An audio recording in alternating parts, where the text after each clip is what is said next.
Fire, what you saying?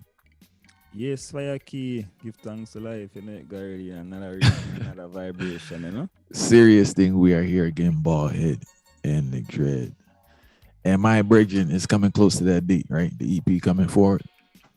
Yeah, November 26th, I'm say. So we're going to gear up, you know, disrupting the status quo EP. That gonna be a joy, man. Want to tell the people them to look out for that fire. All right, straight. And also, if you're interested in music that's already recorded, check out the link there in the description from the one Autarchii. Fire, what we talking about today? Well, today we're gonna talk about an interesting topic where legality is not the same as being ethical. So being legal is not the same as being ethical, because I realize a lot of people have a major confusion when it comes to the law. Like, if the law says something is right, them things automatically that's supposed to go in at them whole code of ethics. And once you go in at them whole code of ethics, then that means, all right, I'm at peace with whatever the law says. But we need to construct and break down who created this law. Why are we following this law for our ethical practices when this does not benefit our ethical practices? And there's a whole heap of different examples where we can use and drag from. So it's going to be an interesting one. And if I could kickstart the thing, right? I will say that this belief that laws are ethical or more, will we say moral with ethical in the same vein? Yeah, we can combine them for the most part. We just don't want nobody get caught up in the word scheme. Yeah. I just want to make sure because, all right. So it really starts in youth, right? With schooling, because it's just like a child will look at a cop as like a moral being. All police. Now, we're not saying, you have some good cops, you have some bad cops, but that image, because it's just indoctrination. And we are taught that people in positions of power do things for our benefit. They actually care about us. They live by a moral code. And the laws or the rules that we've been given has a sense of morality built into it, right? And they just do a great job, Fire, because from your kid, you don't think about anything. But unfortunately, right? My wife brought up a great point the other day. She was speaking about how in our society, I think it's either, she said, the age of 18, the age of 21, you basically stop learning. And it's very dangerous because most don't even learn under that age. You know what I'm saying? They just there at the end of the day. And it's more indoctrination and giving certain ideas, not questioning, not analyzing it. But yes, from a young age, you're really taught that rules equal morality. And we're supposed to, even though people don't abide by the rules, they still see it as the height of moral code. And just looking at the laws of America and understanding the origin. That's why they don't teach law and ethics in school. Because if you did teach ethics and start to question morality, the origins of it and how it applies to your life, whether it's from a theological standpoint, economical, social, all that energy, plus law. No one really teaches law like that to really dissect it and understand why laws came about. Because if we study the origins of 99.9% of laws that are we have as a society, is really for economic benefit of a particular group and control. There's not necessarily any ethics in there. If a man trying to maintain and sustain the power that he has, and he's trying to keep a certain group in the position that they are, if we really study laws. Because laws are very biased. They benefit a certain group of society and they really harm another group of society. So it's not no universal law to say, then if I don't mean to go on, but underneath that also is just like the laws aren't used equally. Depending on your place in society is how the law affects you, Fire. So don't think don't think because of law in place, it's going to apply to you the same way it applies to me, especially when a different economic and our skin tone is different, So yeah, it's a funny thing because if you like your mates who create the law directly, it start become kind of absurd to you, Fire, because before these laws were implemented, what was the standard of practice that was carried out? You see what I say? And then if you think about it, like for example, we think about law and we don't want to do anything illegal, but we always have to break that status quo at some point, right? Because if we think about it now, chattel slavery was legal, see, and chattel slavery was legal by the same institution and the same form of leaders that we know today follow their particular laws. So imagine if we follow all of their laws today, but them they tell we say it was legal for one human being to own another human being, and we follow that practice. So if is it a case where we should follow some practices and not follow some other practices of these same people?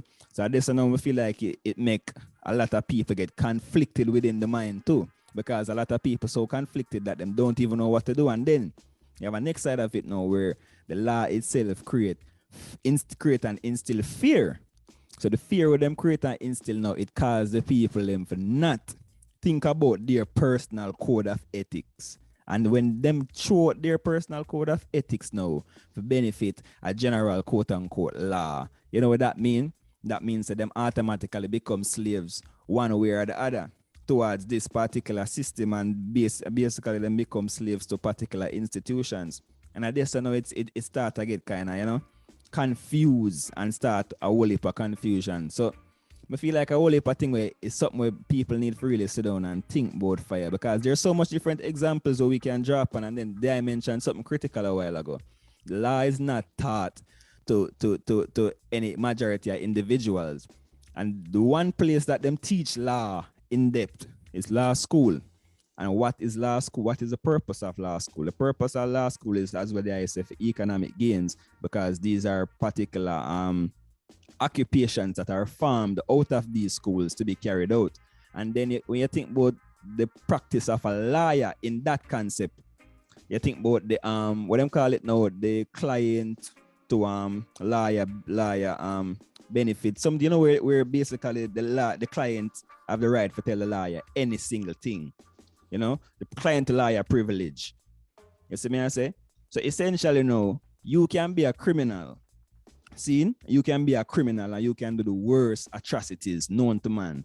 You can tell your lawyer that, by law, this by law, you can tell your lawyer, so okay, I did so and so, I did all of these crimes, I did all of these violent acts. But here where your lawyer said to you, say, all right, that's okay, we can still get you off of this case. Why can they get you off a case when they directly know that you did something wrong? You know why?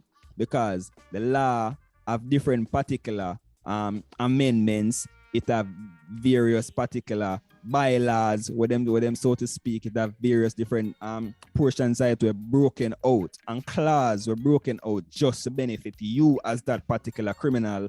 But as long as this person can articulate this in a particular way, that means you are no longer a criminal, so to speak, by law. But we know, say, in the streets, when you are doing your act, even though you weren't charged as a criminal, we know, say, you're still a criminal. You see me I say? You're a liar, know that. But then the way you think you're a liar, I think both in a for them mind. By for them mind now, you know what them used to get a ease or feel actually relief? Them use the fact, say, oh, legally, my client is not a criminal. So you see, this legal shadow now we're overtake every single thing now, and that's the real problem. Because I want to say, all right, from you not registered as a criminal by the law, you are no longer a criminal. Check the levels. Most gunmen where kill people, them never go to prison yet, them never go to jail yet. So are these good people or are these bad people? By law, they're good people. But if you think about the code of ethics and moral, the standard of morals, these aren't people who are good at all. You see what I say? So I don't think that people have to think about. And I just want to give a PSA. If you don't have money for a good lawyer, I advise that you stay away from certain criminal activities, because it's not going to work out for you. There's different, it's just reality, right? It's different. It's different processes for different people, and anybody that has had trouble with the law in the past, is a thing called that what they call it, district attorney. Yeah. Good luck. That's all I can say. If I had good luck if you get good luck if you get a district attorney. What if I want to just say Peter Tosh. You know the thing where you say everybody talking about crime, but who's a criminal, right? And I'm gonna speak for myself personally now, right? Because I was very green to life because I was kind of, at like at a at a warped view of life, figuring that, not saying I felt more people were good than bad. I don't use good and bad, but I had more ethical behavior than others, and I was shocked to see people who were in positions of power and positions of authority who on the outside looked like ethical people. When you got to know them, it's like, man, this is crazy. That really crushed me, and really, so many people have probably experienced that, especially if you're around like business owners, any type of public figure, especially coaches, pastors, any type of religious leader. You may have experienced that, where it's just like, man, the image that they put out to the public has nothing to do with how they really conduct themselves in private. But going back to the Peter Tosh, right? Everyone talks about crime, but who's really the criminal? And it's just what I think about, and I'll share it, right? When I study the origins of laws, I feel that the people in power want to keep all the crime to themselves. That's why, because remember, they're doing everything everybody else doing, right? They just doing it on a higher level, right? And I just feel like they want the whole pie to themselves. So whatever the fraud is, the crime, or whatever mix up that they're doing, right? They don't want any of the citizens to partake in it because they feel it would take away from their profits. That's just like a little theory I have. I've been I've been around people who are lawyers, even a judge, who puts people away for the same exact thing that they do. I've seen it with my own eyes. Like, I've seen the hypocrisy with my own eyes. I've seen people who have put people away. I mean, some real time too, fire. And some, I don't want to say illegal, but what do you want to say? Unjust, detained, like they really didn't do the crime, but because that's their livelihood, put people away for the same exact thing they have done.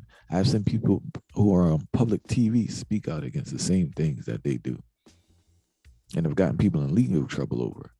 So I've experienced that firsthand, and not to say every human being has a hypocrisy to them.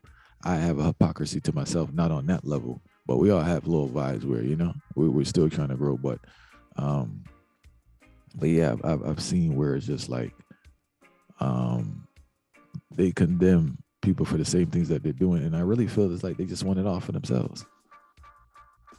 But there is say something where me agree with the statement, but me not agree with the part where you say it's a theory.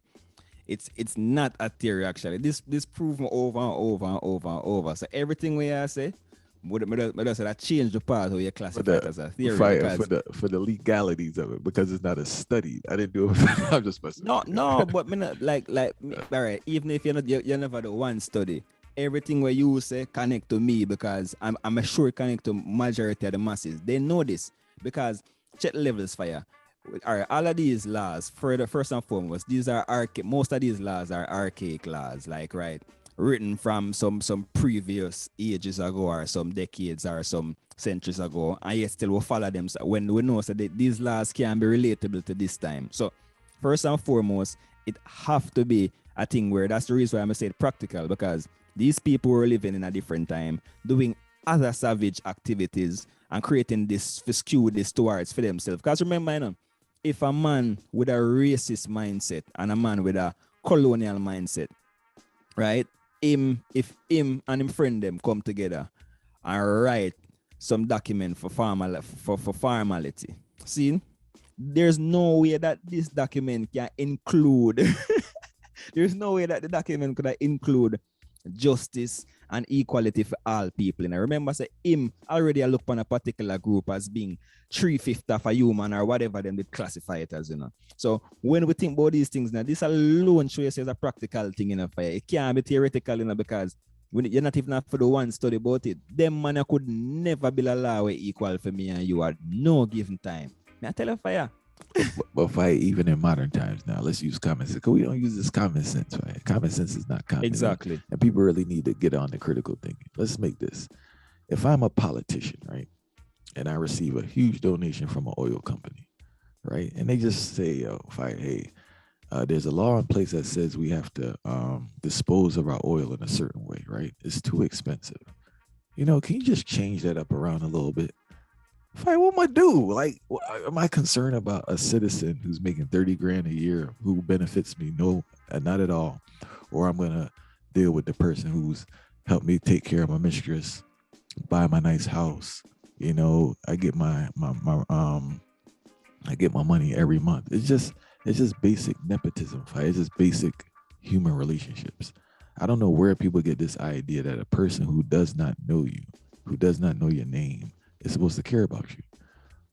That's the part I struggle with this politics when people really get. I'm like, fire, this man does not know you and he doesn't care. And even if you look at his actions and what he's pursuing, not saying, they're two different things.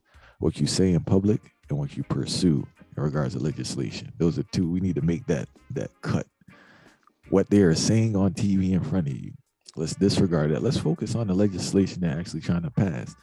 The majority of the time, it doesn't help you, actually hurts you. So it's like, why are people still thinking like, yeah, they're going to change? It's fire. Go back to the savior complex, fire. No accountability. It's not on me. It's on if it's not on Jesus, it's on the politician.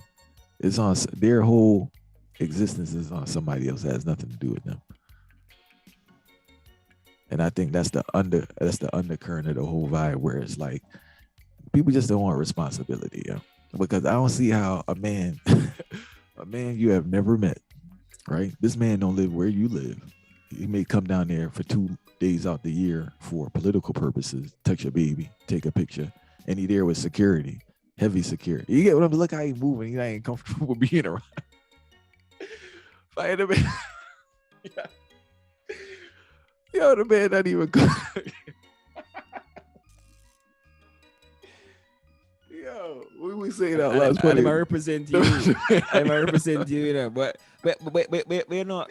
The fun. Yo, hold on, let's finish this part. Music. Fight a man that ain't comfortable being around you, right? You like this man. Yo, when you say this stuff out loud, these politicians not easy, yo. For real, it's kind of funny when you say it out loud. Oh man, go ahead, yo. Is that real comedy vibes? Right? No, they say it as joke, but it's a serious thing still in the car. All right, but you know, say a two-folded thing to it, though. On a serious note, though, a two-folded, you know, because you are going now. The people in mind, right? Them can separate like individual politicians, like within for them area constituency, you know.